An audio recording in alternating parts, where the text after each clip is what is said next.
All right, well, we're here for episode 4 of Faces of First Atlanta with Miss Donna McClure, and welcome. Thank you. Yeah, so let's kind of jump right into it. This is our 4th one we've done so far, and we really just kind of started with the best of the best, the people that have proved the test of time in real estate, and true.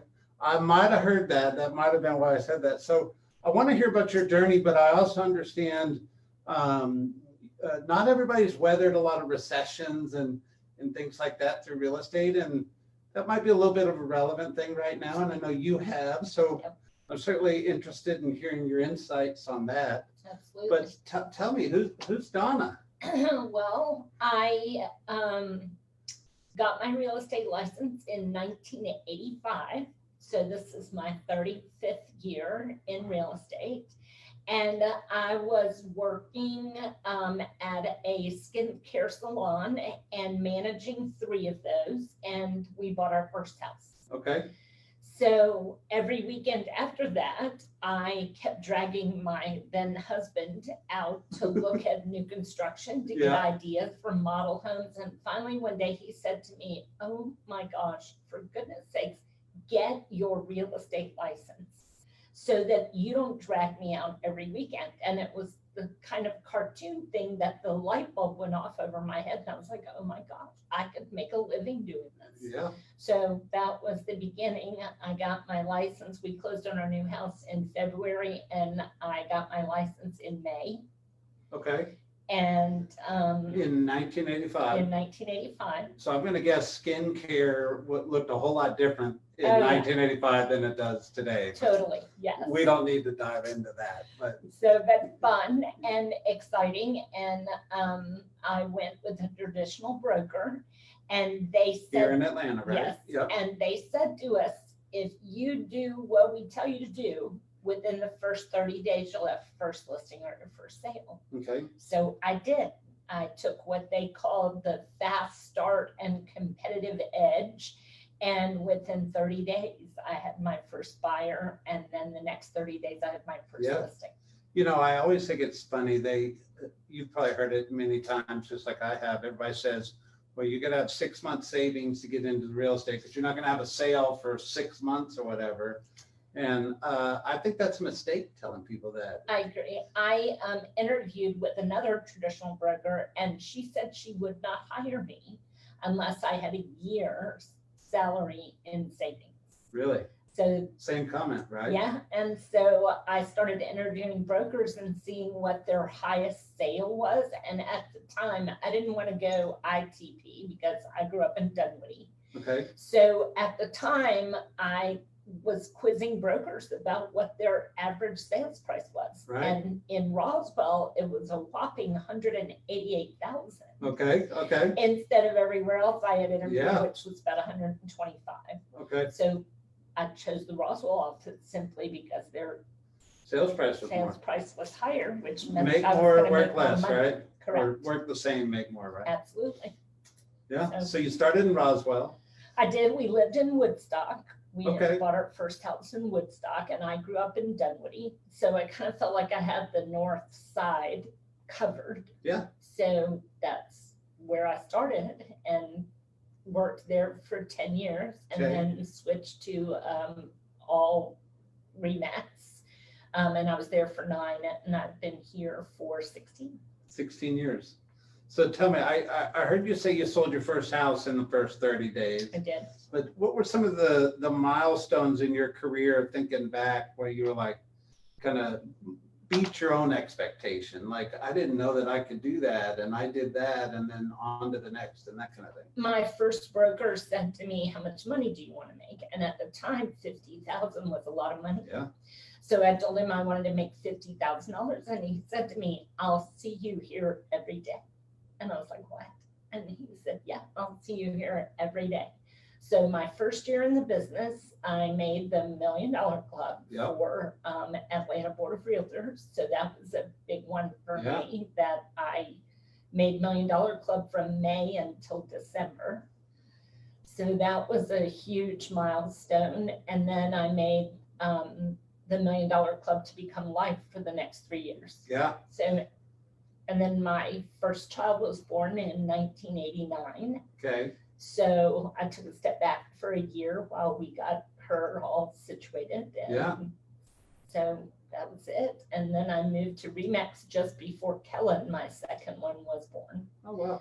So that, then Some Remax. milestones there, you know? Yeah, Remax was fun while it lasted. Yep. And then there had to be more Yeah. than just what we were doing. And the year that I made $15,000 selling real estate, I want to say that was 1996, maybe. Okay. And my Remax bill was $35,000 for the year. That was a huge aha that I couldn't just Keep paying. Yeah. Yep. So yeah, it was a hard decision to make, and it took me a couple of years to make it, but we eventually ended up here. Yeah. I think there's a lesson here that I just heard you say, and I want to make sure people catch it, because your broker from day one said, if you're serious, be here every day. Correct. And I remember when I asked you office down the hall from here, I said, hey, can we do an interview? And you said, Brett, I'm here every day. Every day. And that's a 35-year time span that you've never lost the discipline of getting up and going to work every day. And I think that's a success habit. And I will tell you that I am a night owl. So I do not hit the office every day at 8 o'clock. So I'm usually in here about 9:30 or 10 o'clock. Yeah. But then you can still find me working, doing whatever I need to do up until almost I go to bed. Yeah, I mean, it's just the discipline of the routine, right? They call it the word cadence with the Peloton Right. these days. Like, how fast are we pedaling every day at the same speed, right? Correct. Yep. Okay. So that's what I do. I meet people where they are. Yeah. So if they don't get off work until 6 o'clock, then that's when we meet them. Awesome. Did your real estate business get a boost when you had kids? Not at first. Yeah. After they got into preschool and then into their sports and Girl Scouts and that, yes, my referral network definitely widened after that. Yeah. So basically, your advice to anybody that wants to widen their referral network is go have a bunch of kids, right? I'm kidding. Get involved in Go have something. kids to sell real estate, Yeah, right? no. Go get involved in something. I think kids almost force us to be involved in things. But the lesson there is not necessarily you got to go have kids to succeed in real estate. It's the fact that go get involved in something. Correct. Join the softball league. Join the animals, the Angels Among Us. Join a Humane Society group. Just do something that gets you outside of yourself, I think. Absolutely. And the foundation of a great real estate business is people and your database. And we've all watched people over the years build good businesses on other avenues like FSBOs or expireds or all the flashy stuff. Sometimes I'd like to call it. But ultimately, to sustain a great career, you got to have the database and you got to have the people, right? We did, yeah. And that's who you are, right? Well, when I came here, Sean Rawls said to me, "Oh my God, for the amount of time you've been in business, your database is anemic." So we started adding to our database when we got here. I came with a business partner. We've been partners for about 20 years before we made the switch. So I just started building my database and doing what I knew how to do, which was connect with people. Yeah, and just it becomes a plan, a very purposeful thing that you do just to continue to add. I was giving that advice to a newer agent this morning. Yes. You just got to build it, and it takes time and it takes dedication, right? It's relationships. Yeah. And out of the relationships come the referrals and the expectation that you're going to do what you say you're going to do. Yeah. So over time, you built that database. Mm-hmm. So you would put your flag in the ground that says you're a relationship-based agent, Correct. right? And what does that look like? How does you and your team, and how do y'all maintain the relationships? How do you grow through relationships and all that? We have a database of about 500, a little more people than that. We stay in touch quarterly. We talk to everybody on the database. We have several client events. We're sending out and doing our best to stick to a 33 to 36 touch. Yeah. And that's what we do. Yeah. I mean, that's what percentage of your lead 96%. 96%. So you're not spending thousands of dollars on leads. You're not dropping $10,000 a month in marketing. You are a relationship database based agent. Were you always that way? Pretty much. Yeah. Yes. So I just didn't understand it for the longest time until I came here. Yeah, and that's something we teach, right? Correct. So once you were enlightened, if you will, by Sean's tough anemic comment, I'm sure, it caused you to really understand what that was all about. Correct. And then I went about making certain we stayed in touch. Right. Did your business continue to grow as you over your career? Yes. Yeah. So we had some down years because we've, weathered several downturns in the market and come through it all. Yeah. So I think you have to adjust your sales. Anybody can sell real estate when the weather's pretty and the wind is blowing and you are master of your ship. It's hard to regroup and figure out how to get where you want to go when we're in the middle of a downturn. Yeah. So I think Gary's book Shift really helped us during the 2009, 10, 11 downturn to get where we wanted to go. So in 35 years, you went through you were probably coming in the tail end of the 80s banking debacle, and then you certainly were selling real estate full bore in the 08, 09, 2010 recession. And what would you, the dot-com, what would you describe this as right now? This is really a great market. Okay.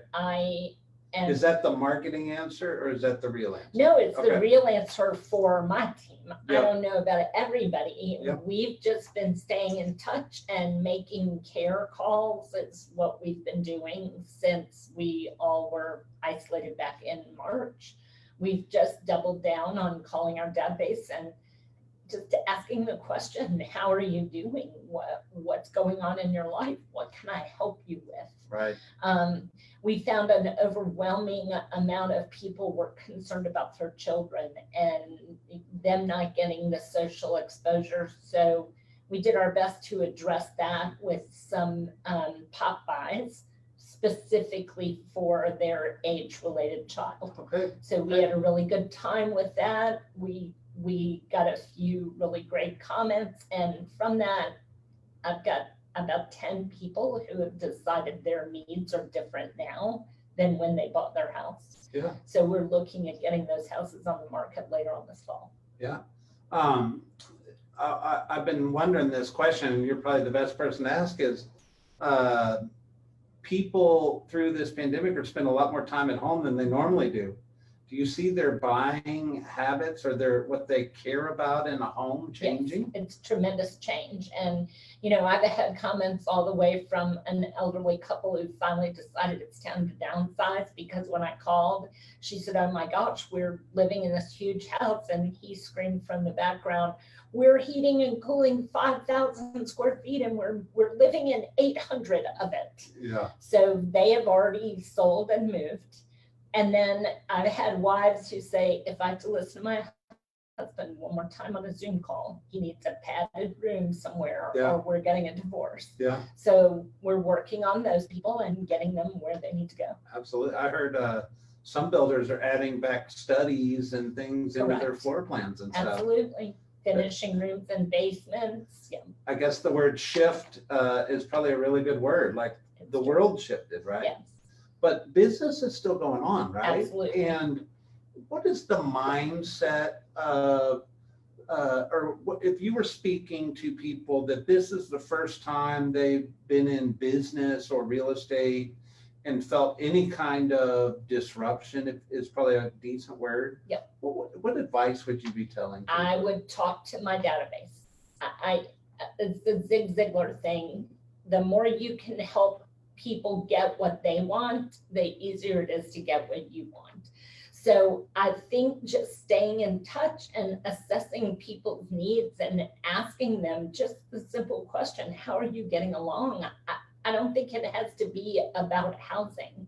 I think it's truly a care call right now to see how they're holding up. How are your kids holding up? Are they going back to school? Are you doing virtual learning? What can I do to help you? Yeah. So it's just a simple care call.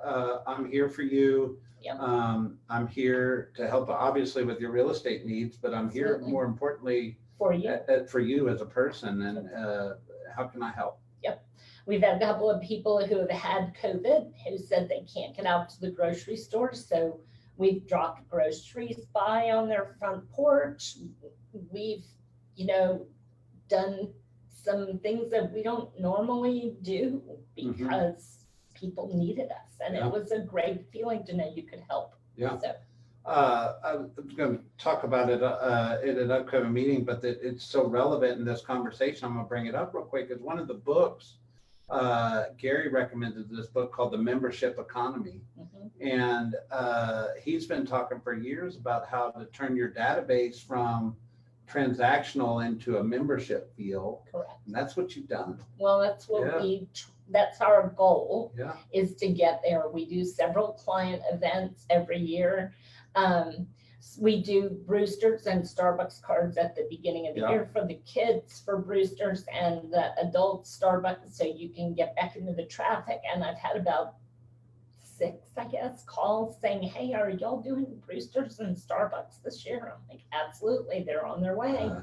So we're working on that this week. They expect it now. Correct. Yeah. Yeah. So I'm guessing in 35 years, it was all roses.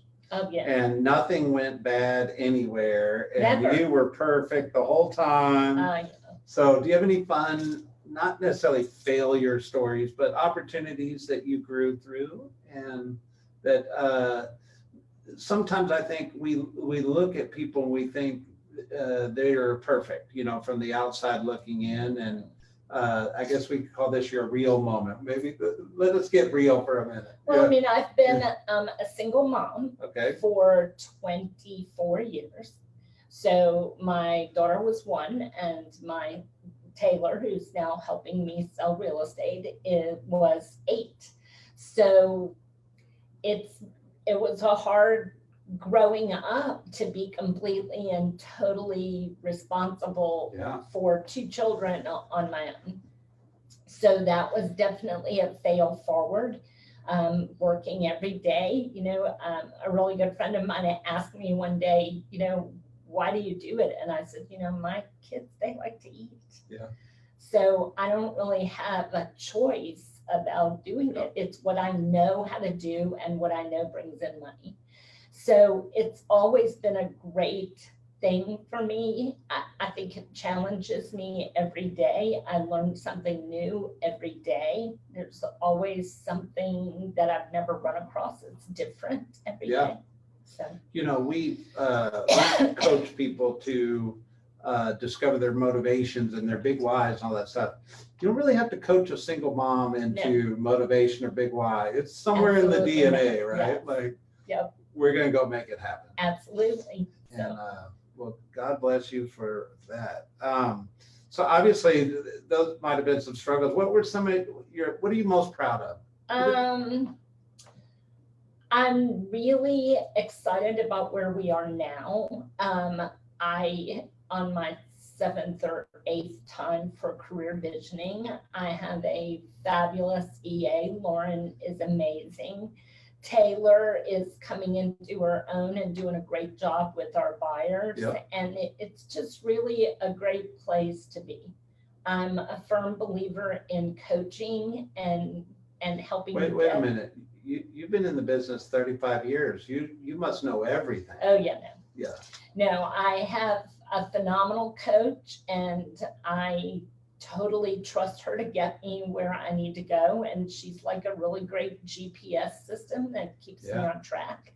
So I love that. And I think we're in a good place. Yeah.